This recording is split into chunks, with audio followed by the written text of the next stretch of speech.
उच्च न्यायालय के एडवोकेट हैं और एसटीटी के तरफ से इन्हीं के द्वारा केस लड़ा जा रहा है। जो फॉर्म को फिलअप किया है उसमें जैसे सब्जेक्ट किसी का साइंस है और उसको अंकित कर दिया कोई आर्ट्स का सब्जेक्ट। भारी यही हुई है कि वो करेक्शन नहीं हुआ, टाइम नहीं दिया गया, जिसके चलते ये बच्चे वंचित हो गए हैं अपने एग्जाम्शन देने से।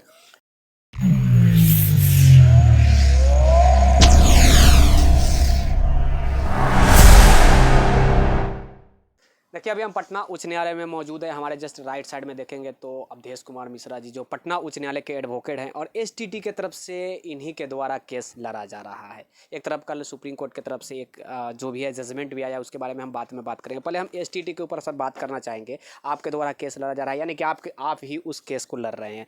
क्या लग रहा है कि ये जो एग्ज़ाम हो रहा है, ये गलत वे में एग्ज़ाम जा रही है या फिर ज़बरदस्ती थोपा जा रहा है स्टूडेंटों के ऊपर? हाँ, एक्चुअली हुआ है क्या कि सब्जेक्ट कॉम्बिनेशन की भारी गड़बड़ी हुई है इसमें। और जब नोटिफिकेशन हुआ एग्जाम्शन के लिए, उसमें फॉर्म जो फिलअप करना था, लड़कों ने जो फॉर्म को फिलअप किया है उसमें जैसे सब्जेक्ट किसी का साइंस है और उसको अंकित कर दिया कोई आर्ट्स का सब्जेक्ट। तो आर्ट्स का सब्जेक्ट तो वो दे नहीं सकता है। तो उस तरह के बहुत सारे स्टूडेंट्स हैं जो इस अपने एरर को जो रिमूव नहीं किया, और उसको रिमूव करने का टाइम जो बोर्ड ऑफिस ने नहीं दिया, एग्जामिनेशन कंट्रोलर ने नहीं दिया, उसके चलते वो लोग एग्जामिनेशन से वंचित हो गए हैं। और सुप्रीम कोर्ट का गाइडलाइंस इसमें भी था पहले से कि उस नोटिफिकेशन के बाद 45 दिन का 45 डेज़ का टाइम देना है अथॉरिटी को, सो दैट कि उसका जो भी उसमें गड़बड़ी हो फॉर्म में या डॉक्यूमेंटेशन में या उसमें करेक्शन करना हो, उसका करेक्शन सही टाइम पर हो जाए, तब वो अपने सही समय पर बैठ के एग्जामिनेशन दे दें। अभी गड़बड़ी भारी यही हुई है कि वो करेक्शन नहीं हुआ, टाइम नहीं दिया गया, जिसके चलते ये बच्चे वंचित हो गए हैं अपने एग्जामिनेशन देने से। इसी मुद्दा को हाई कोर्ट में चैलेंज किया गया है ना। क्या लग रहा है कि ये चैलेंज से कुछ आने वाले समय में, अभी तो एग्ज़ाम भी चल रहा है सर, 15 तारीख तक एग्ज़ाम होने वाला है, तो फिर क्या?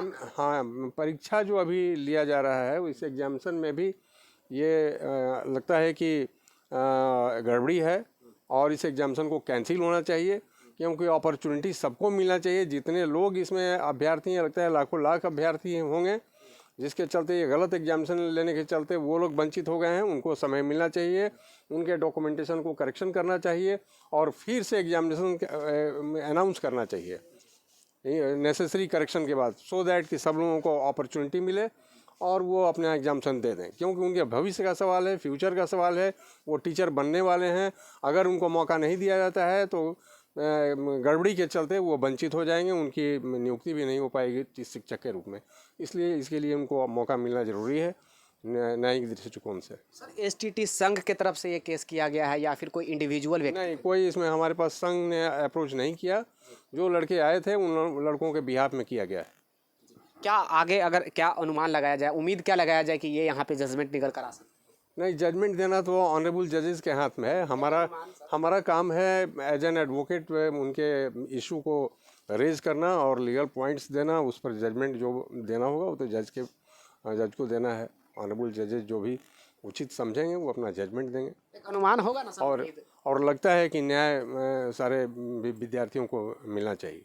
मतलब एग्जाम जो अभी चल रही है वो भी रद्द होने की संभावना है? बिल्कुल रद्द होना।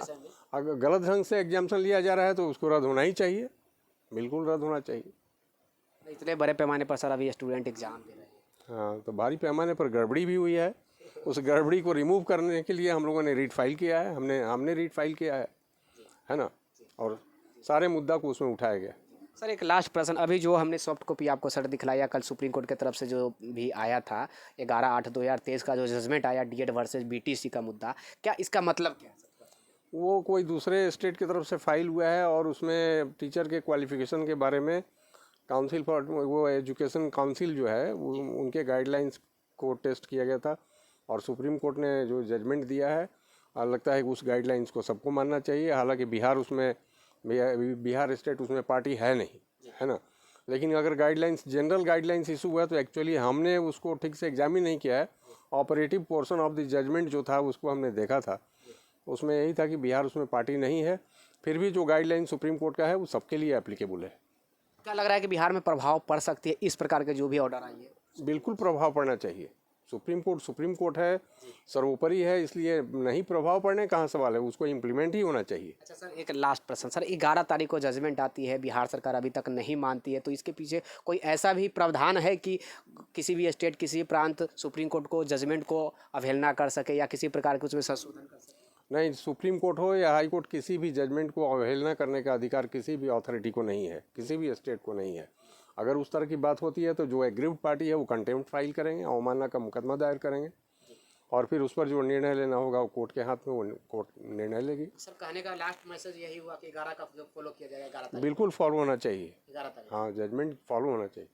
देखिए, एक तरफ एसटीटी का एग्ज़ाम चल रहा है, दूसरी तरफ केस भी दायर कर दिया गया कुछ इंडिविजुअल व्यक्ति के द्वारा। मैं फिर से बताना चाहूँगा, एसटीटी संघ के तरफ से नहीं किया गया। अभी सर ने ही बताया कि एसटीटी संघ के तरफ से नहीं किया गया, लेकिन हाँ, एक व्यक्ति के कारण भी अगर केस जी कुछ लोग आए थे, एक व्यक्ति नहीं, कुछ लोग आए हैं, और उसमें विद्यार्थियों की तरफ से फाइल हुआ है ये रिट, है ना, और उसकी सुनवाई होगी। कब तक अब अभी तो वहाँ फाइल ही हुआ है, तो कोर्ट में स्टैम्प रिपोर्टिंग वगैरह होता है, वो सब चीज़ क्लियर होकर निकल जाएगा। उसके बाद मेंशन होगा, मैं मेंशन करूँगा केस को जल्दी डेट फिक्स कराने के लिए। जल्दी? हाँ, ठीक है। देखिए, उम्मीद है कि ये एग्ज़ाम इस केस के कारण प्रभाव पड़ेगी और आने वाले समय में हो सकता है कि रद्द भी किया जा सकता है। कैमरा पर्सन सहयोगी राजेश राज के साथ मैं विकी गोयल, धन्यवाद।